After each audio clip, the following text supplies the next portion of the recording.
All right, folks, answers to the practice for work and power. Question 1, clearly that's your power. And speed is a hint that you're going to do something with minimum kinetic energy. So power is the change in energy over time. And if she were running up a hill, gaining speed and height, then we'd have to do full-blown, mgh plus ke.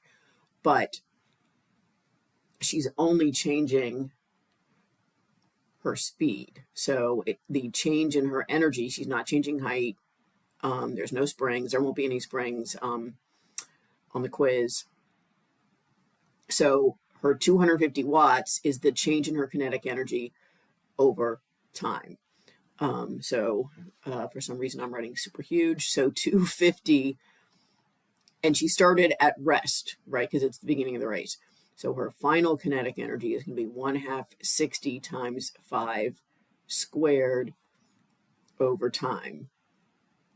And then you get 250 equals 750 over t, and then cross multiply, you get t equals 750 over 250, which is 3 seconds.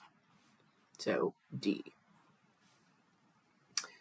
Next question, again, that's your power. There's the wheelchair and the person in the wheelchair. Constant velocity means you're not changing the kinetic energy. What can be a little bit tricky is whether that 10 meters is the length of the ramp or the height. And they tell you it's the height. So that's easier because you don't have to, if it were the length of the ramp, the height would be 10 sine of whatever that angle is, right? Not the height is less than 10 because 10 is a hypotenuse. So you just want to be careful about that. And they're not trying to make things hard. It's just more realistic, right? That you're driving up a ramp instead of lifting straight up. Okay, so again, power is the change in energy over time. We have the power.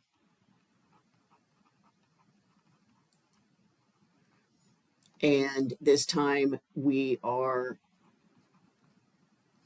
mgh at the end. We have nothing at the beginning. Again, if the problem were a little bit more complicated and it was gaining height and speed, then your final TME would be mgh plus kinetic energy. But these are kind of one-stop AP, just testing, do you know the concepts? Okay, so we got 300 equals, be careful, the mass is 100 kilograms times 9.8 times the height is 10. We are solving for time. So you get 300 equals 9,800 over t. So t is 9,800 over 300, which is 33 seconds.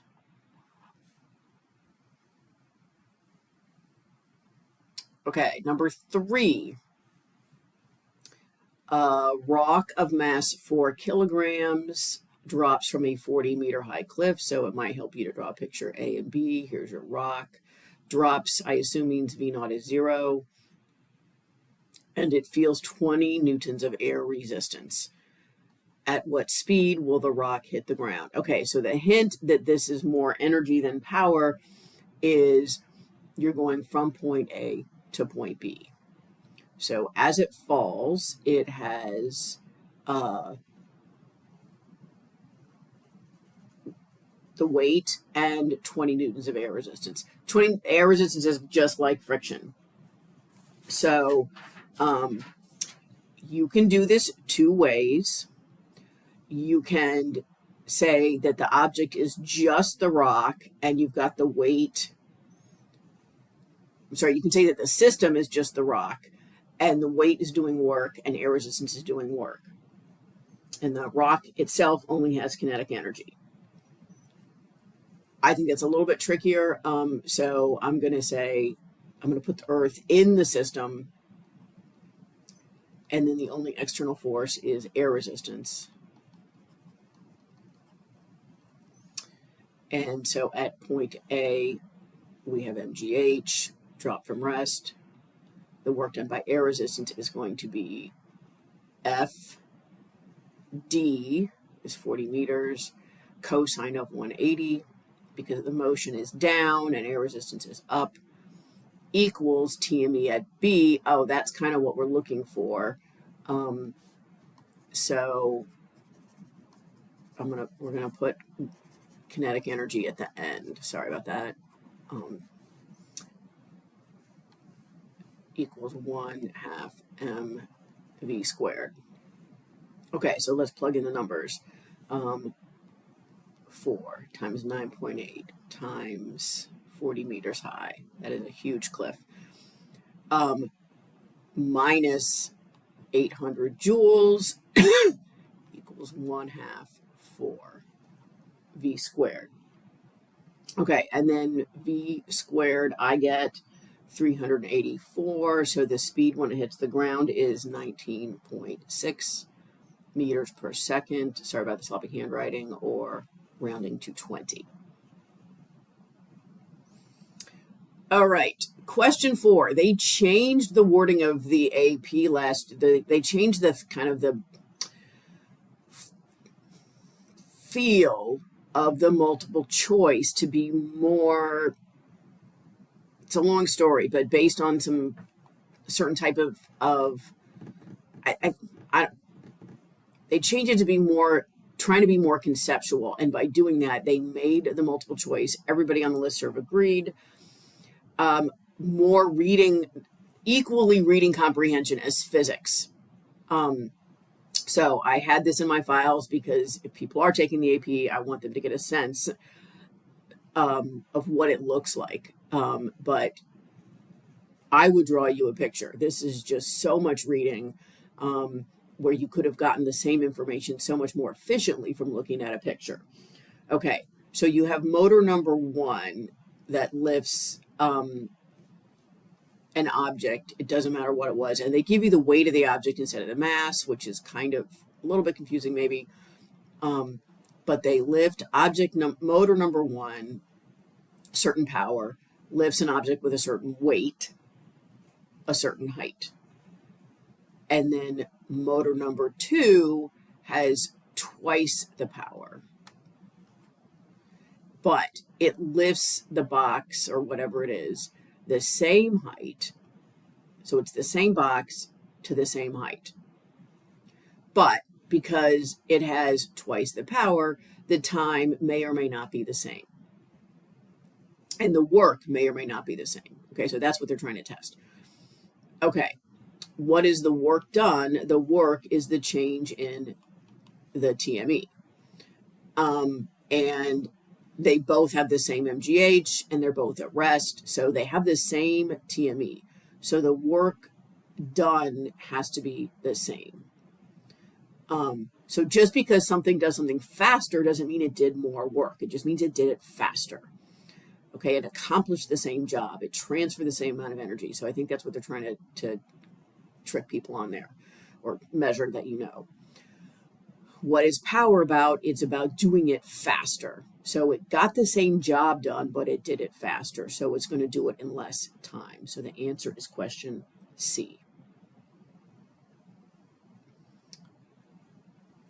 Okay, we got 3 more questions. Okay, this one I chose. Again, this one is also a little bit confusing, but I thought in a no stakes situation, it's good to really think about the difference between the net work done on an object versus the work done by individual forces. Okay, so that's why I put this on here. I do know it's tricky.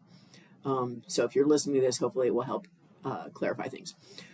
So a rock is lifted for a certain time, which could be about power, but isn't, by a force F that is greater in magnitude than the rock's weight. Okay, so it's you got force, you have weight, and the force is winning, which means it is not only gaining height, but is gaining speed. Okay, the change in kinetic energy of the rock is equal to, okay, so this is a big bad hint. They're talking about the change in kinetic energy of the rock. So that means the best lens or perspective to look at this particular question is to just define the rock as your system. So objects themselves can only have kinetic energy. We're not including the Earth in the system. So the kinetic energy initial plus the work done by gravity plus the work done by this outside force equals the kinetic energy final. Okay, so the force is putting kinetic energy in, gravity's taking it away and storing it as mgh. So it's not really gone. It's gone from the rock because the Earth isn't part of the system. It is gone from the rock. Where is it? It is stored in mgh. Okay, so, and then this is, I don't want to say confusing, but they want the change in Ke. So that means let's put that over to the other side. So we get Ke final minus Ke initial. So I'm just taking this and subtracting it from both sides. Okay, so that is the change in kinetic energy. So the change in kinetic energy is caused by everything that happened to the rock, because the rock's energy, the only energy it can have, because if you're defining it as your system, is kinetic energy. So the work done by the net force is what changes the kinetic energy. I could talk about these other ones, and you can zip ahead to the next question if you don't want to think about this anymore. But hopefully this makes sense, because it's the sum of the forces that equal ma, right? And a is what's changing your velocity, which turns into kinetic energy, or is related to kinetic energy. Okay, so I would say the work done by F alone, if you're just focusing on the work done by F, that would be the change in TME of your system of the rock and the Earth, right? If you want to focus on the work done by F, then put the Earth in your system so that F is your outside force, and then it's going to be the change in TME, which would be mgh plus 1/2 mv squared. And we only wanted the change in kinetic energy, not the change in the TME. Okay, the work done by the weight alone would be the change in,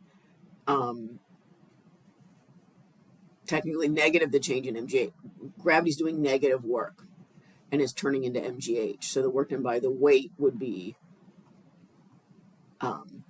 negative mgh, because it gained gravitational potential energy because gravity did negative work. And then this is, they just needed another answer. So this is clear. This is related to the work done by the weight, which has to do with mgh.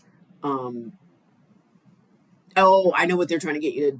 This one, they're trying to, if you said this one, they're trying to get you to think about, well, if I lost UG, then like, where did the kinetic energy come from? It came from UG. That's what they're trying to do here. That would be true if it was a roller coaster, and if they said the kinetic energy at the bottom of the hill, where did it come from? It came from UG at the top of the hill. But that's not what's happening here. The object started at the bottom, and you needed that outside force to give it energy. Okay, so it's not getting kinetic energy from taking away from gravitational potential. It's getting kinetic energy from this outside force. Okay, I know that's a lot, but and it is confusing, but it is, like, continue to struggle with that, because it's I think it's a useful skill to think about different perspectives. Okay, we got one more situation with 2 questions. Okay, so a bowling ball is in free fall, meaning there's no air resistance, and you've got equal distance intervals. So question 6 says, what's the average power of gravity?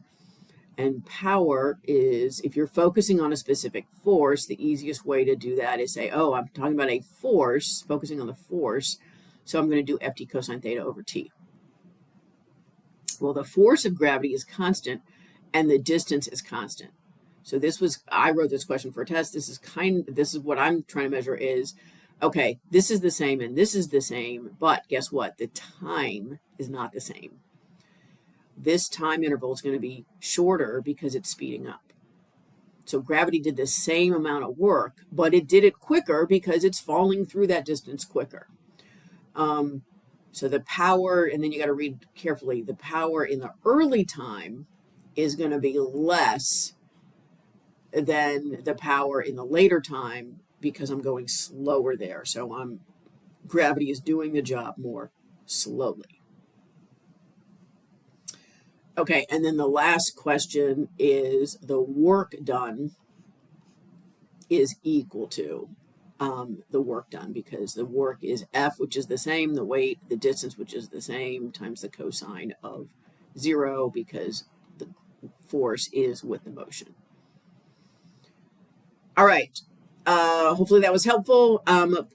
Also make sure you've done the problems from the book on work and power, because on the whole, I think those are solid too. And good luck to you. I'll see you in class.